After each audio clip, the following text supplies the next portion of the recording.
This Hangout on Air is now live, according to Google Plus and all the Google monsters that live in California. So today I am welcoming you to another in our series of Break the Cage Now Hangouts that we've been holding every Saturday for, I don't know, a long time, a couple of years now, or a year, at least year and a half, talking about all kinds of different things. And as you know, Break the Cage, of course, is a metaphor for creating those changes in your life that will free you.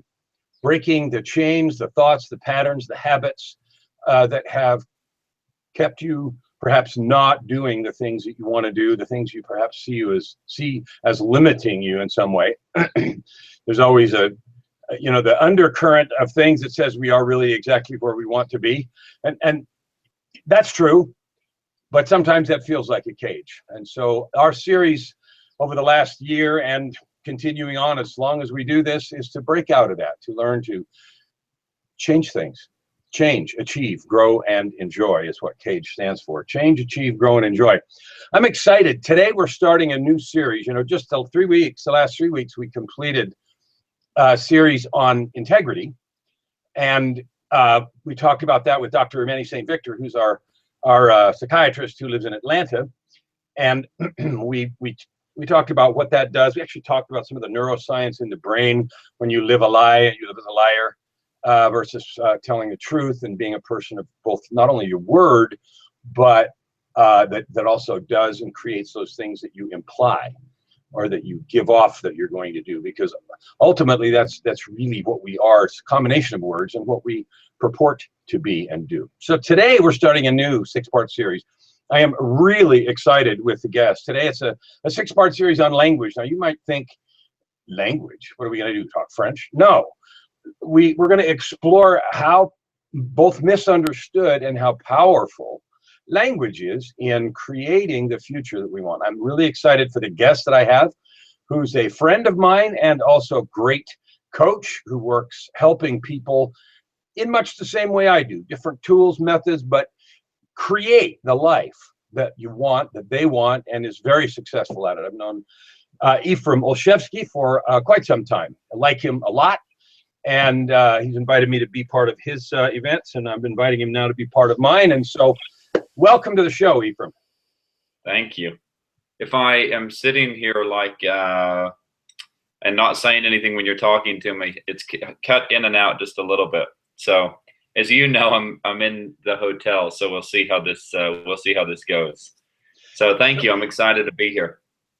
Anyway, thank you for taking time. I know that you're doing some cool stuff with your family today and celebration stuff, which is very important and part of keeping a balanced and happy life. So I asked you to be part of this thing on language because I know from our previous work together how important language is to creating the life you want. Mm-hmm. And so even though some people might think that's weird or unimportant, in fact, the first episode, we titled this Loose Lips, because we're going to talk about that pervasive opinion that that's not important. Ephraim, just react to that. How important do you think language is in creating the life you want?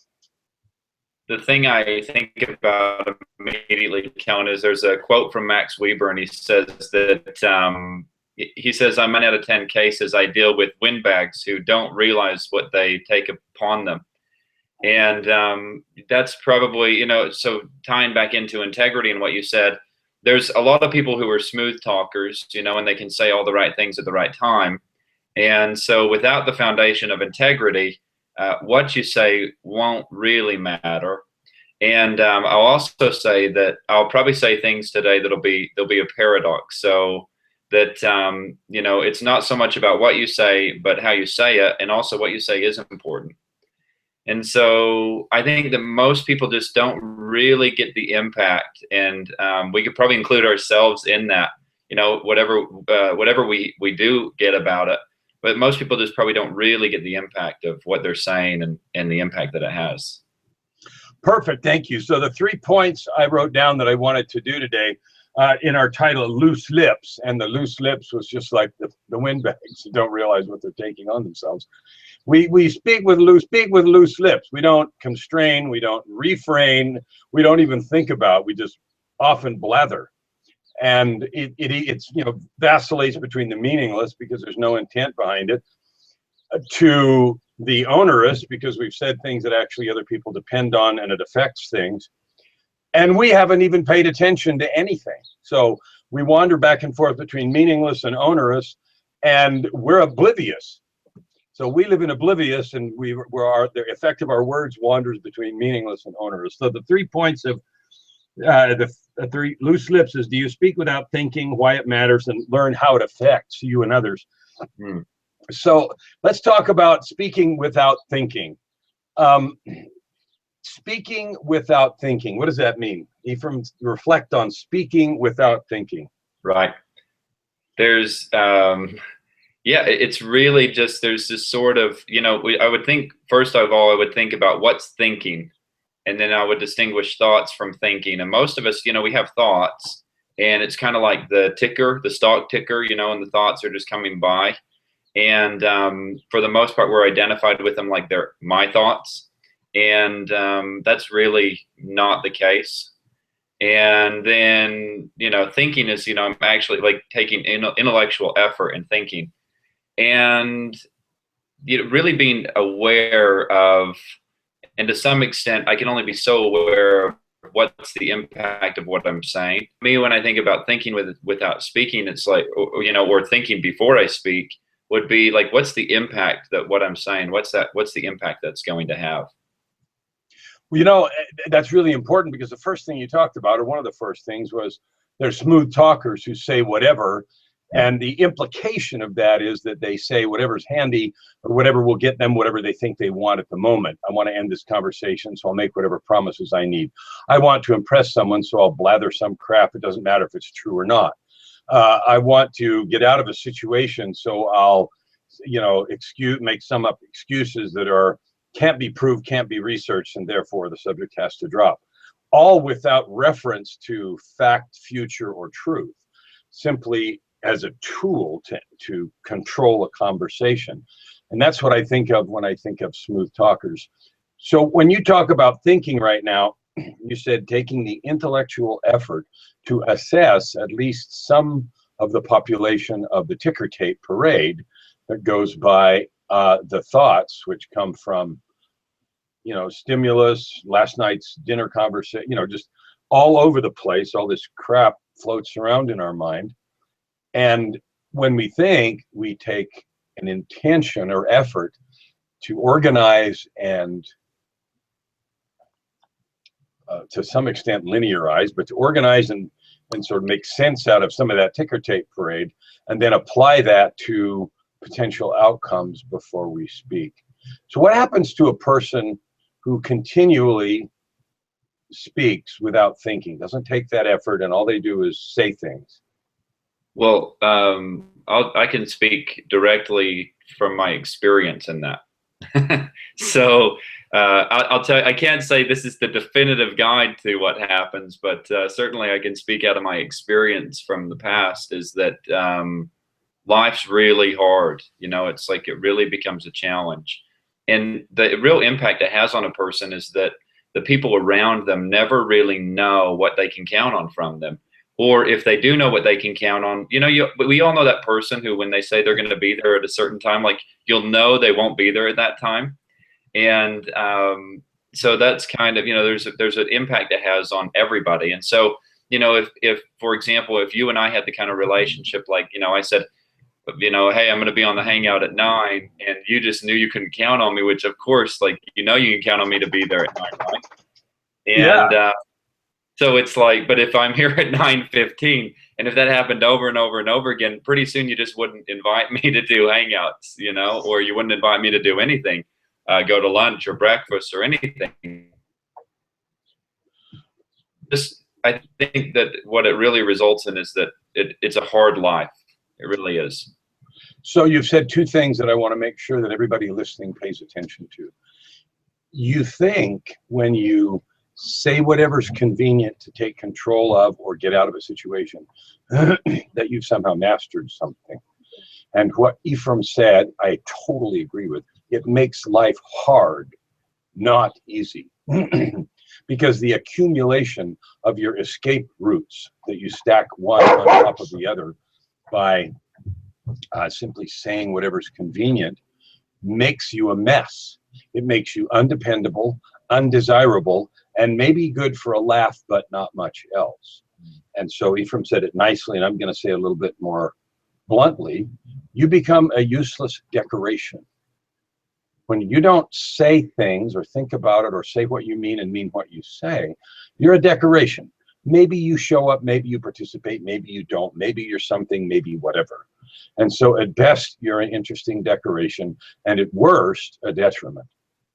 And so the habit of simply saying whatever comes to mind and not thinking about either the consequences or whether or not you intend to be or do whatever you said reduces your effectiveness as a player to somewhere between 0 and 0. And that would be sort of my summary of that. Ephraim, you want to argue with that? I don't. I'll say this to add to it. You know, Kellen, a lot of the work that I get to do is with companies and with organizations. And I'll tie back to what you said, because really the foundation of all of this is integrity. And so I'll make 2 points in that it's integrity, and I'll summarize or oversimplify integrity with essentially doing what I said I would do or dealing with the impact of not doing it. And so really it's just a matter of my word. Then the other part of that would be, how intentional am I? And it's like, you know, really living life intentionally. In Outwitting the Devil, Napoleon Hill talks about this definitive purpose. And that's really what I'm interested in, so that my speaking actually has an intention, and that everything I'm saying, there's actually a real intention and this purpose in what I'm saying. And so I'll say this to illustrate your point and to add to it, is that when I work with a company and I'll go in and they want to take revenues and they want to 10x what they're doing in their business right now, or 3 times it, or whatever they want to do, or they want to, you know, increase revenue and get sold in 5 years, or whatever it is that their game plan is. And a lot of times, one of the things that's missing, and it's like, I don't know, you know, we don't get taught this in school, and so, you know, you have to really learn this in the real world, but integrity is the foundation for performance, and without it, nothing works. And too many times people think that they'll sacrifice integrity to get performance, but it actually effect. And so when you sacrifice integrity, or, you know, when you're just talking and just making noise, and, you know, there's a difference between being committed and committed speaking and making noise. And then the impact of that is there's actually a loss of workability, and it results in poor performance. And most of the time that's hidden from our view. So we don't really see what the impact or the result of that poor performance is. We think it's something other than what it actually is. So that's perfect. I don't know if you're still talking or not, but you disappeared. You kind of went metallic there for a sec. But what you've done is you've led right into the next piece. The second of the 3 points I had. So the first one was a question, is do you speak without thinking? And I want you to write that question down and assess yourself. And the answer for all of us would be yes. The answer would, the next thing is, gee, do I want to minimize that or change the amount that I speak without thinking? Would I like to become intentional so that, and then, you know, complete those things so that I don't have the loss of workability and performance goes down and things don't work because we didn't have that integrity. And I think Ephraim made a really interesting point. We think sometimes by sacrificing integrity, we get performance. And first of all, that's simply not true. And second of all, even if you gain some minor point, it is short term and on a sandy foundation. And so it doesn't matter. So go ahead. You know, you win a baseball game by cheating once, and then you're kicked out of the league and banned forever because you're a cheat.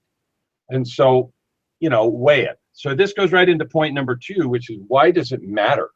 So we're talking about loose lips. Do we speak without thinking? And the answer is, duh, yeah, we do. Okay, let's minimize that. Let's do something about it. And then we've already begun to explore why it matters. So Ephraim said, and I totally agree, if you have no intention to be or do what you say, and you don't, first of all, you pay attention to it. You don't even know what you just say whatever you have to. If you're intentional about your speaking and you've thought about it and you say what you mean, and then you tie it to the 3 weeks of integrity that we had, you be or do that, then you create a framework of workability, dependability, and performance. Stuff will work, people know they can depend on you, and then stuff gets done, not just in the short term or the long term. So in a personal sense, I got up really early this morning because I told myself last week I was going to ride 25 miles on my bike, my mountain bike, before I did this hangout at 9 o'clock. So I had to get up at 1,000,000,000 o'clock so that I could do that. Now, there were a million reasons why I could not, or I could decide not to, or give up, or take shortcuts because it wasn't just out and back, all kinds of things. And I had a choice to create the outcome that I said or not. I mean, I had to get up at a certain time, leave at a certain time, do a bunch of stuff in order to make that happen. So that's a personal example. It's for fitness. It's for, because I said I was going to, whatever the reason. It also ties not only to personal things, but to corporate and company things. Now, Ephraim talked about companies, and Ephraim, I'm going to ask you a question now. And I want you to tie the two together, because in your corporate work or work in a company, and you know, I've had lots of experience doing that as an executive in a couple countries, and the personal reflection of the people involved in that.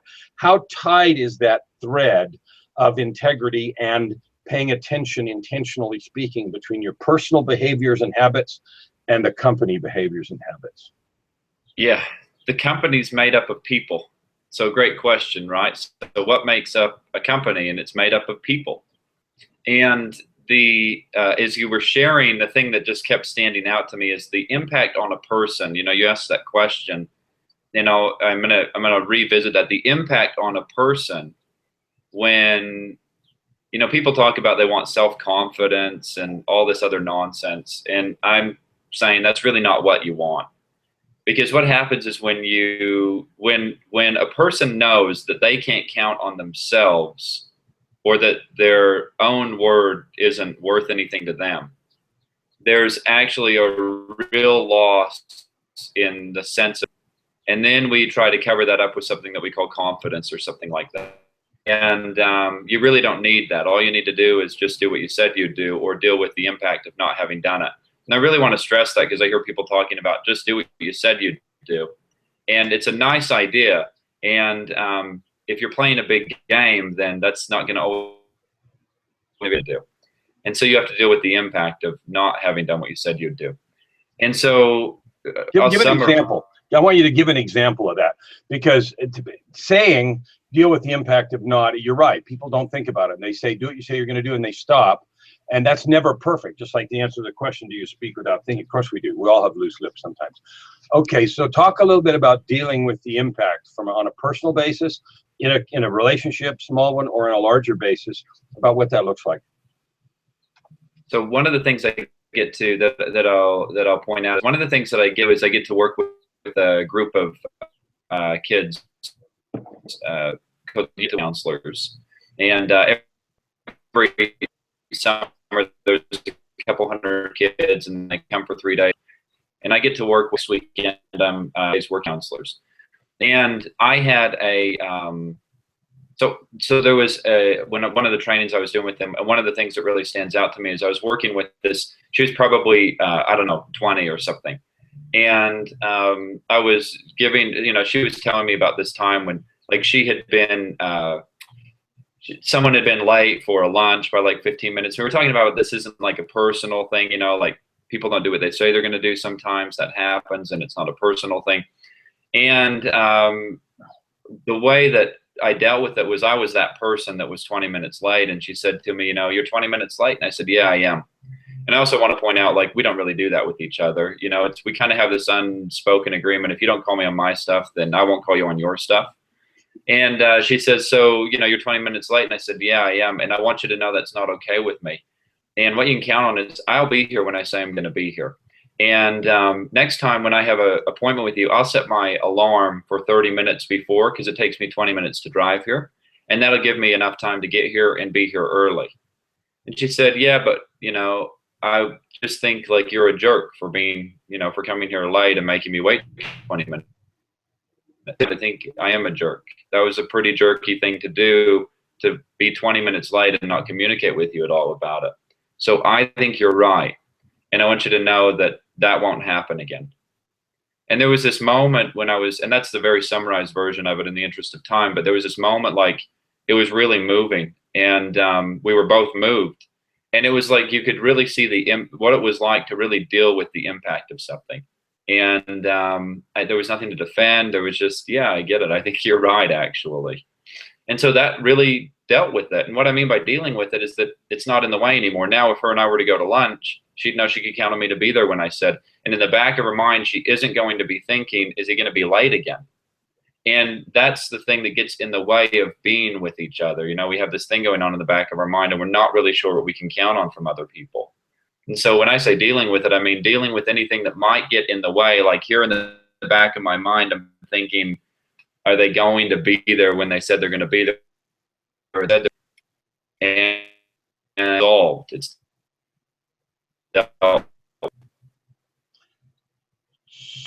so you've gone metallic on me again. I'm going to summarize so that the Hangout has that. I thank you for that spectacular example. I want to emphasize it because the thing we do not do, Ephraim said, we agree not to call each other on our stuff. So I'll pretend that you don't do bad things and you pretend that I don't.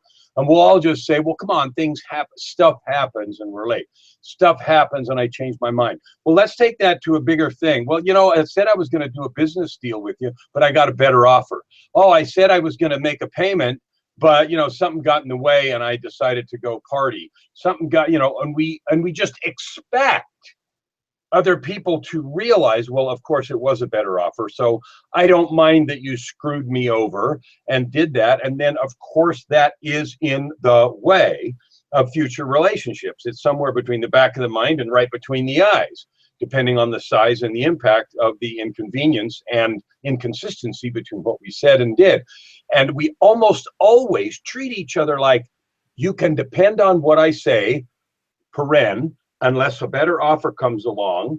And then, of course, you'll understand that I screwed you over because it was obviously a better offer and you do the same thing. And we have this unspoken agreement, right? Close paren. And that's how we live this exchange. And so we live with this complete uncertainty about what's going to happen in the relationship. And that is why it matters. It gets in the way of functionality, it gets in the way of progress, it gets in the way of trust, it gets in the way of love, it gets in the way of relationship, it gets in the way of money, and all kinds of things. Comments, Ephraim? Yeah, so, you know, people want more money. And if you want more money, do what you say you're going to do. It's money's a result of doing what you say you'll do. And you know, we like money. It's a good excuse that we really use in our culture, especially. You know, I was going to pay you, but something came up, or I can't afford that, or I don't have the money for it, or whatever, right? And we expect everyone to understand that because everyone has had that time in their life when they didn't have the money. I think our excuses are real. And they're not. They're just made up. And for some people, they might think that's mean. And I think it's the most compassionate thing someone could tell you. So let's talk about that a little bit more, because ultimately, we're going to get to that. You're going to come front and center in the notion of loose lips being the, we talked about first loose lips being thinking, and I mean speaking without thinking, and now we've migrated to they are also the stories that we live by that excuse our lack of integrity and lack of consistency between what we say, our intention, or the intention we gave by what we said, and our performance.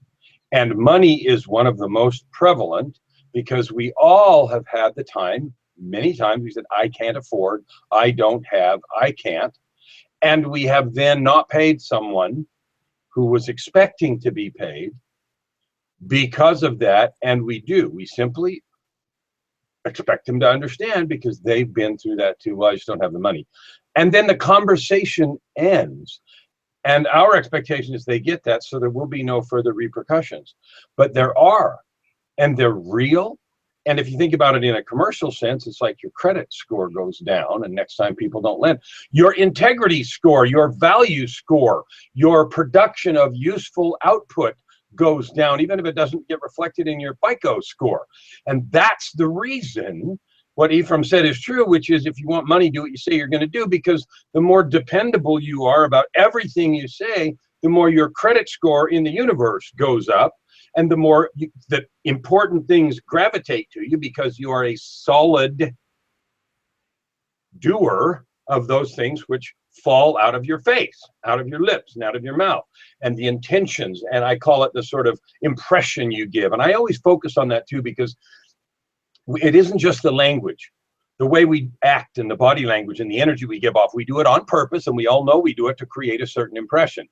And that's just like language. If you're giving that impression and you know you're doing it, and you're doing it intentionally, you have created that impression. And so you are bound, if you're going to be in integrity, by the same things that you are with language, is how I feel about it. So that's what the key is about this money piece and why it's so tight, and one of the biggest stories we tell ourselves. Ephraim, comment?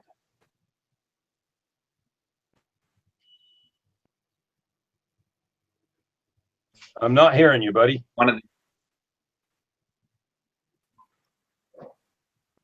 Go ahead. Okay, yeah, he said money is one of the ways that we play out this unworthiness thing. You know, like we feel unworthy, and so we play all that out with money. And somehow we have a culture and a society that completely accepts that, and it's okay. Who said that? Who is it that said that? Scott Bird, my coach, who you know. Okay, yes, Scott. So I like that. Money is one of the ways we play out this unworthiness thing.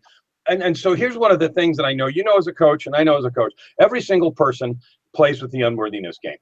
It's sometimes big, sometimes small. We all think we suck. We look in the mirror and we say, you douchebag, you don't deserve this, you're not good enough, you can't, this, that, and the other. And we have this big, long list of stories. Every single person in the universe has that. The only issue is, how long are you going to stay married to it? And how big are you going to let it grow before you realize, one, it's a common malady, and two, there's a solution. And the solution, we have it, and we're going to talk about that as, you know, the weeks to come, some of the things we're talking about, the core of creation and that kind of stuff in the next weeks coming. But I love the fact that money is one of the ways, in fact, it may be money and relationships are the two biggest ways, I think, we play out this unworthiness game, and we accept it. We live the story of brokenness, both in relationships and money, because it's our genetics, or it's what we grew up with, or whatever crap there is to live in, and we accept it as a society instead of declaring independence from it. Thoughts, Ephraim? Yeah, I think if I could summarize, so yes, and if I was to, like, if I could leave one thing with anybody watching or listening today, it would be that there's really distinguishing the world between declarative language and descriptive language. And declarative language brings a new future that didn't exist, and descriptive language just describes something, and it doesn't bring any kind of a new future. You know, God said, let there be light, and there was light. And notice that there was nothing being described, but there was actually something being declared and something being created.